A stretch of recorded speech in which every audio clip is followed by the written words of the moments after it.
This is no simple reform. It really is a revolution. Sex and race, because they are easy, visible differences, have been the primary ways of organizing human beings into groups. We are really talking about humanism.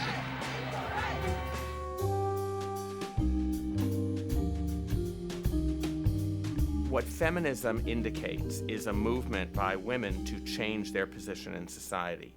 And any change in women's position in society has obvious implications for men. Absolutely enormous influence, the media's influence on women's careers or lack thereof. What happened was during World War II, because the men were gone, women's bodies were needed in the corporate atmosphere and on the factory line.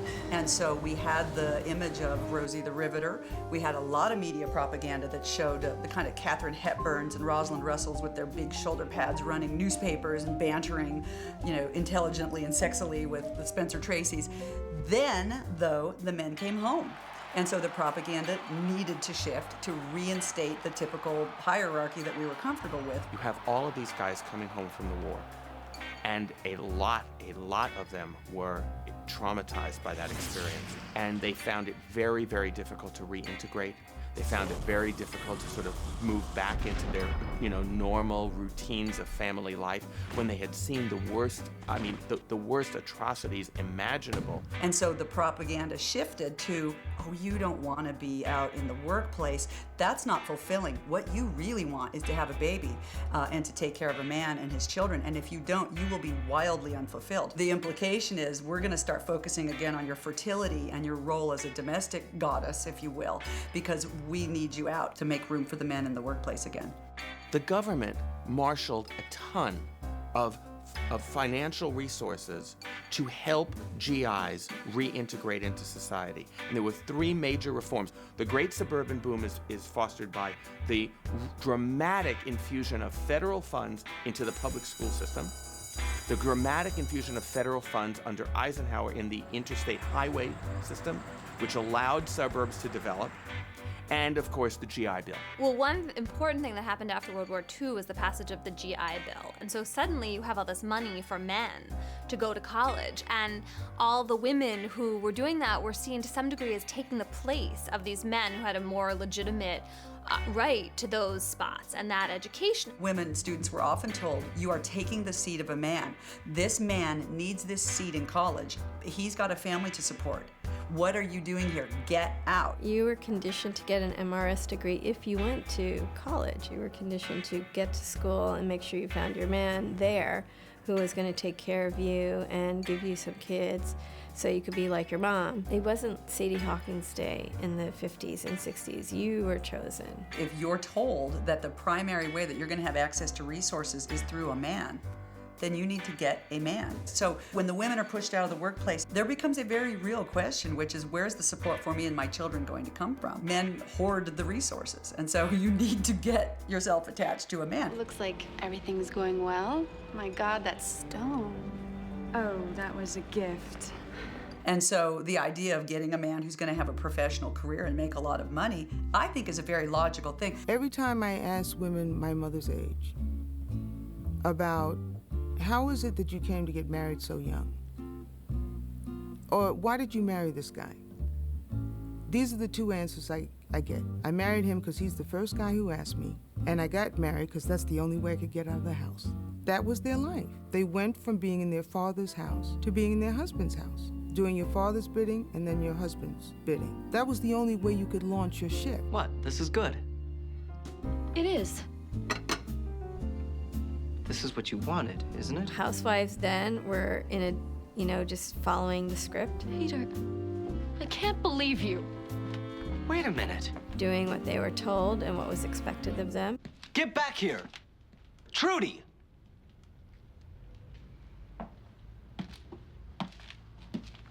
Sit down. I'm sorry. We're talking pre-1963, pre the feminine mystique, before the second wave of feminism really helped them see the light. So pre all of this, women were doing their jobs, and their jobs were to be housewives. Their jobs were to take care of the house, pay the bills, sign their husband's checks with their husband's name on it, refer to themselves as Mrs. Draper or Mrs. this or Mrs. that. You know, my dad, when he was in college, would ask, you know, he and his friends would sit around and they would say, are you going to let your wife work? And they would say, no, she shouldn't have to work. I should be able to support the family. I should be able to, you know, be the breadwinner or the provider. She shouldn't have to work, right? That was the way they thought about it. In the 60s, this was the only clear path that women were supposed to take. And there was all this celebration of it, you know, in women's magazines throughout the mainstream press about, you know, celebrating women for wanting the latest pressure cooker, for, you know, being really excellent in keeping their house sparkling clean. And I think about being 8, 9, 10 years old and looking at that and thinking to myself, just yearning to become that young woman who's married to the head madman. The appearance of it, the way she dresses, her car, her children, her house, the life of leisure and going out to fancy clubs, all that drinking, all that smoking. One of the ironies about this period is there is this public image of a woman happy in her domesticity. Magazines, television shows. Well, there's your father now. Women's education and advertising. All portrayed this image, not just of a woman in her home, but a woman supremely happy and satisfied and fulfilled in her home. I'll tell you, when you watch those shows and it looks glamorous to be a housewife, that's because in that upper middle class white ideal, she has a legion of servants. And so these programs that didn't show the legions of servants upped the domestic expectations. Mom's gonna keep that carpet clean. Mom's gonna keep those tables shiny. Mom's gonna put a big old full-blown meal on the table every night. Everybody's clothes are gonna be spotless, all by herself. If you look at the advertisements with the women and the refrigerators and their kitchen floors and their little aprons, the propaganda was, you are like a doll in a big house, and you can play in that house. So we had to pressure women in order to maintain the profitability of capitalism. How to do that? To tell women, oh, this is what you want, and you're an unnatural aberration if you do not enjoy cleaning. So there was a tremendous hunger for what was called normalcy. And normalcy meant getting back to a very private life in which external things like a falling economy or a war didn't impinge. And a lot of this fell on women to create this kind of life. And I think women were very eager to undertake a new modern role that this domestic emphasis reflected. And yet, I think at some level, many of these women understood that there had been other options that were closed to them. In the late 50s and early 60s, women said goodbye to their male partners for the most part, and then were left with the kids. And, you know, they didn't have play dates or play groups, or there was no DVR. You have nothing to say? You're stuck in the burbs, which in so many respects is the wilderness with children, and you're 24. Like, what are you going to do with yourself? What do you want to hear?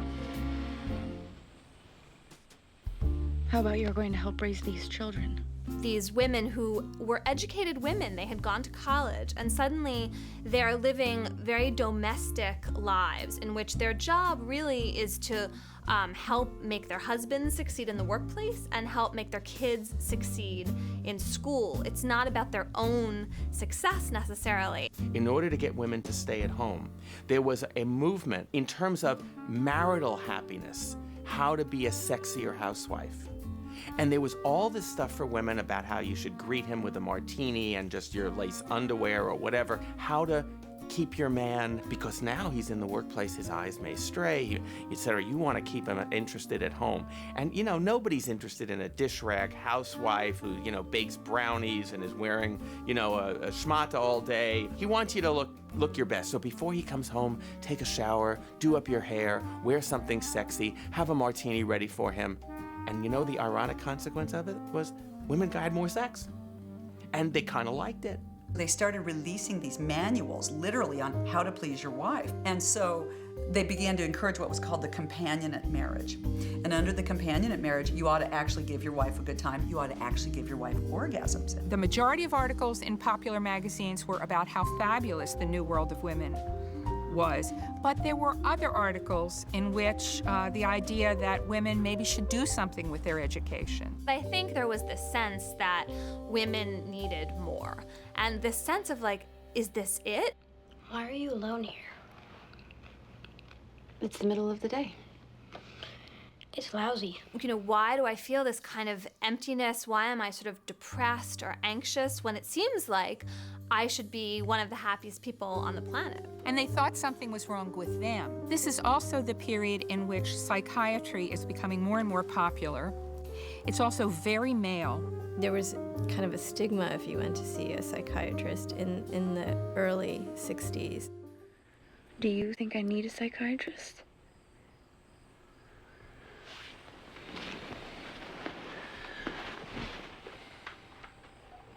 I always thought people saw psychiatrists when they were unhappy.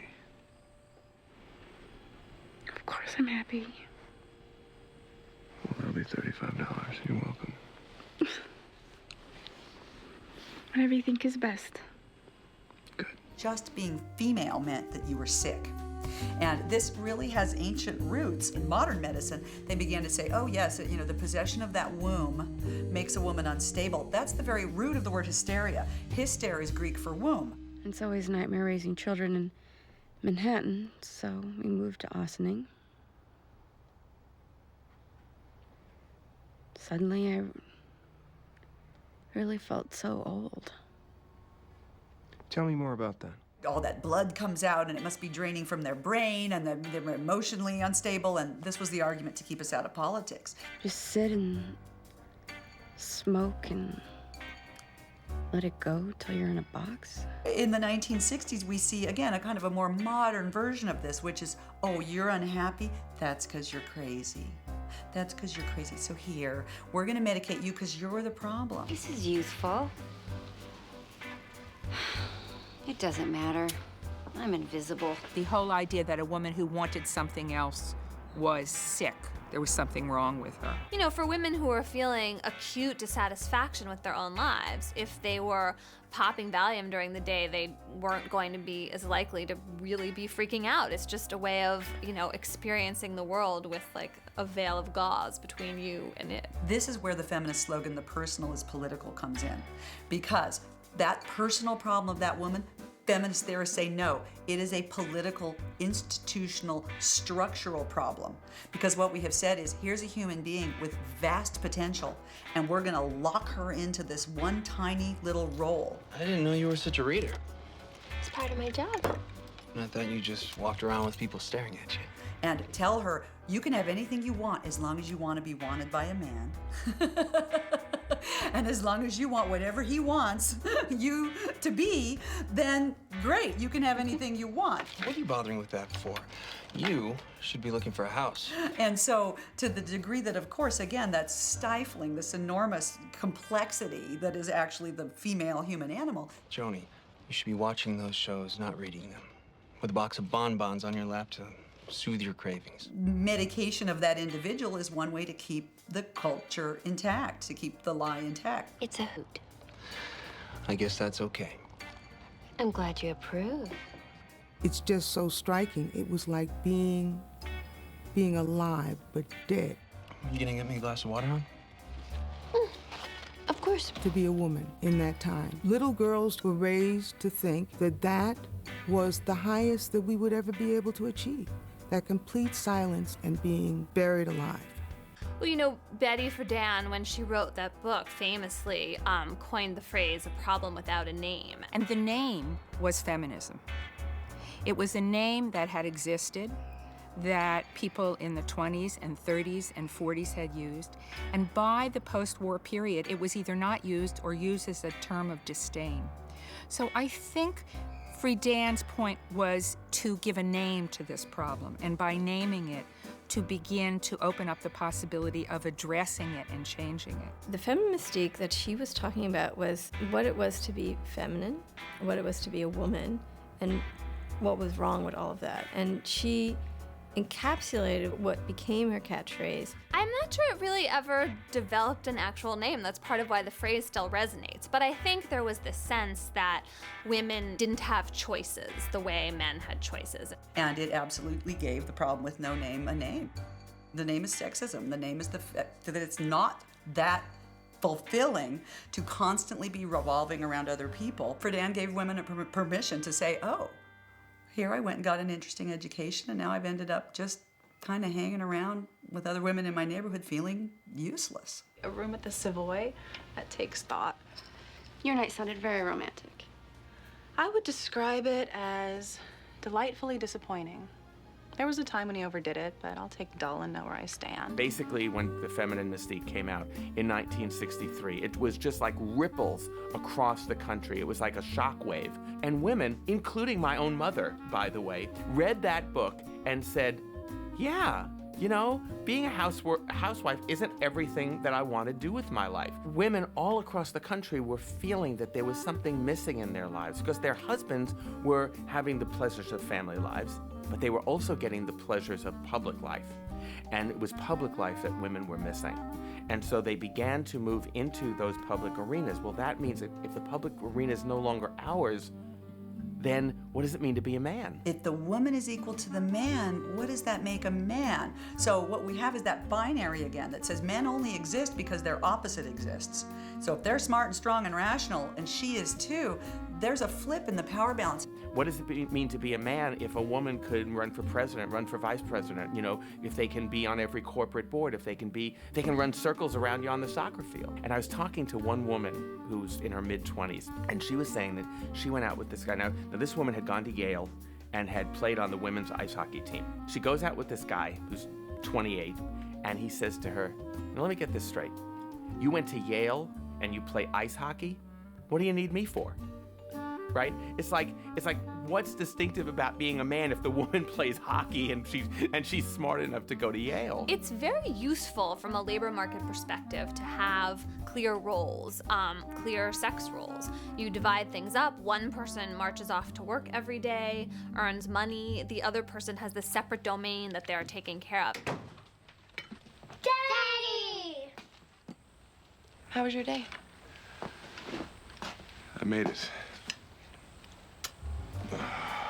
Men had a lot to gain in some ways from having these very clearly delineated roles and from shutting women out of a lot of labor force participation. And so there had to be some real groundswell of protest and rejection of that way of life in order for it to change. Betty Friedan, when she wrote The Feminine Mystique, when she started thinking about what it was to be her, I don't think in a million years thought of herself as the godmother of feminism or the second wave feminism. I think she thought of herself as a writer. She started to interview ladies and started to talk to women, and it put together the backbone of her book, and then of course her philosophy, which is we're better than this. We don't have to be depressed. We can rise above our depression and find a better dialogue to have with ourselves, our partners. And she really just blew the lid off of what was happening and allowed women to have an awareness and also acknowledge the awareness without being held back. Well, you know, if you think about this through a feminist lens, then you think about it in terms of how constricted their choices were. And you imagine that it's very different to decide, I really want to stay home with my kids when they're little because I love their energy and I really want to do this, versus this is the channel I'm being funneled into. And it doesn't matter how I did in college. My job right now is only this one job, getting married and taking care of my kids and pouring enormous energy into the home.